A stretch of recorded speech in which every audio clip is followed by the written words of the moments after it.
When night arrives and you lie down to sleep, the world around you slowly fades. Sounds soften, light disappears, and the body begins to rest. As this happens, your mind shifts away from the structured thinking of the day. Control loosens. Thoughts become less deliberate. This transition is subtle, but it is where dreams begin. Dreams often feel deeply personal. The places you see, the people who appear, and the emotions you experience usually seem connected only to you. Because of this, dreams are commonly understood as private experiences, events that happen inside a single mind, separate from everyone else. And yet, a quiet question sometimes appears: can two people dream the same dream? At first, the idea sounds unlikely. Dreaming is a neurological process. It happens inside the brain, shaped by personal memory, emotion, and perception. Your brain does not share its activity with another person's brain while you sleep.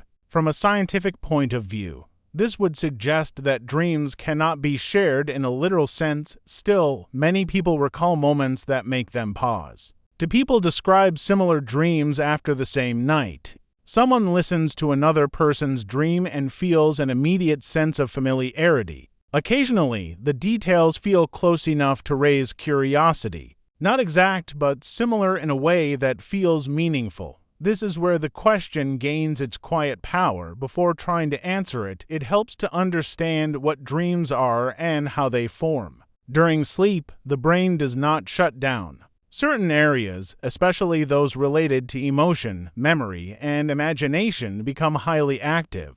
At the same time, the parts responsible for logic, time, and critical thinking become less dominant. Because of this shift, dreams do not follow the rules of waking life. Events blend together. Places change without warning. People appear out of context. The mind is no longer organizing information in a linear way. Instead, it is processing experience in a loose, symbolic form. Dreams are shaped by what the brain has encountered: conversations, images, emotions, and even small details that went unnoticed during the day. While you sleep, these fragments are reorganized. Some are strengthened, others are released. The dream is not a message sent outward. It is an internal movement. This is why dreams can feel strange, emotional, or incomplete. When people wonder whether two individuals can have the same dream, it often depends on what the same means.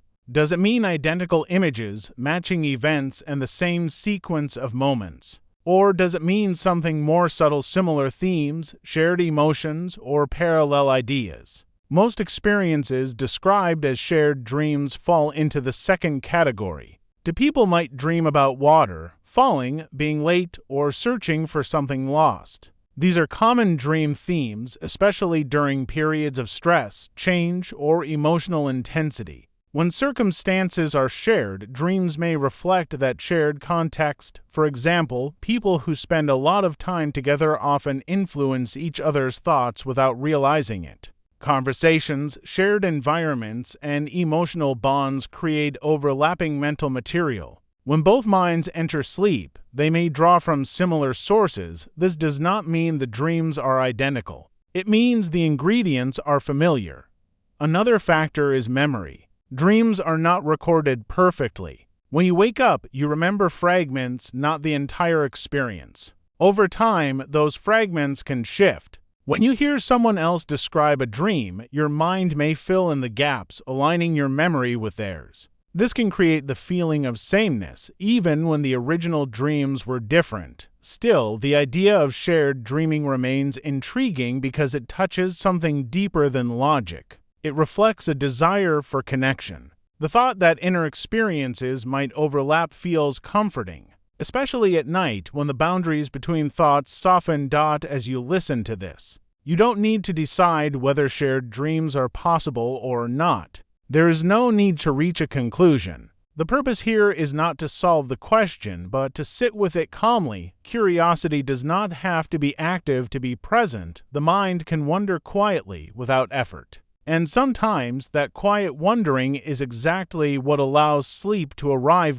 In the next part, the focus will gently move toward how similar dreams form, why certain themes repeat across different people, and what science suggests about coincidence, memory, and shared experience without rushing, and without demanding answers, for now. It's enough to let the question exist, asterisk as the question lingers. There is no need to hold onto it too tightly. Some questions are not meant to be solved before sleep. They are meant to slow the rhythm of thought, to gently occupy the mind without demanding effort. When you think about shared dreams, the mind naturally drifts toward connection. Humans are social beings, even in rest. During the day, your thoughts are shaped by the people you interact with, the stories you hear, and the environments you move through. None of this disappears at night. It simply changes form. Dreams often borrow from what feels familiar. Faces you know, places you have seen, ideas you have encountered, even briefly. When two people share a similar environment or emotional experience, it is not unusual for their dreams to reflect overlapping material. This overlap can feel surprising, especially when noticed after waking. Still, similarity does not require sameness. Two people may dream of the ocean on the same night. One may experience calm, the other fear. The image is shared, but the meaning is not. Dreams are filtered through individual memory, emotion, and association. Even when the surface appears similar, the inner experience remains personal. This distinction matters because the sleeping brain does not aim to communicate outward. Its focus is inward. It is sorting, releasing, and reorganizing information in ways that do not require clarity. The dream is not a message meant to be delivered. It is a process unfolding quietly. As you lie here now, there is no need to picture dreams clearly. In fact, allowing them to remain vague can make it easier for sleep to arrive. Sharp focus keeps the mind alert. Soft curiosity lets it rest. The idea of two people sharing a dream often comes from how memory works after waking. When you recall a dream, you reconstruct it. You do not replay it exactly as it happened. Details are filled in, adjusted, or simplified. When another person describes a similar dream, your mind may align the memories without effort. What remains is the feeling of similarity, not a perfect match. This is not a flaw of memory. It is simply how the brain works during sleep. Especially in the later stages of the night, dreams become more narrative. Earlier in the night, they are often fragmented, abstract, or incomplete. These early dream fragments are closer to pure thought than to story. They fade quickly, sometimes before they can be remembered at all. If two people fall asleep under similar conditions after the same conversation, the same event, or the same emotional tone, their early dreams may draw from the same material. This does not mean the dreams are shared. It means the sources are similar. Understanding this can be strangely comforting. It reminds you that you are not isolated in your experience, even though your dreams are private. The mind responds to patterns. When patterns are shared, the responses may echo one another. There is no need to analyze this further right now. Sleep does not benefit from conclusions. It benefits from permission.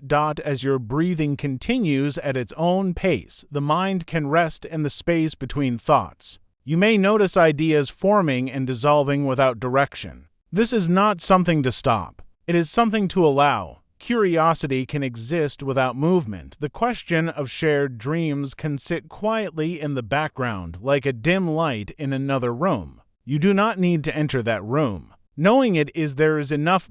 As the body grows heavier, the mind naturally releases its grip. Words lose their sharpness. Images soften. Attention drifts without effort.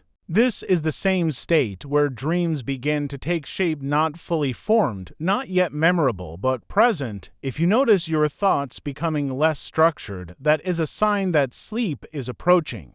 Let that happen. There is nothing to fix. The science of dreaming explains mechanisms, patterns, and probabilities. But sleep itself does not require understanding. It only requires space. For now, it is enough to know this. Dreams arise from the mind's natural rhythm. They do not need to be controlled, compared, or shared to have meaning. They serve their purpose simply by occurring. As this thought settles, allow the mind to move where it needs to go next without guidance, without effort.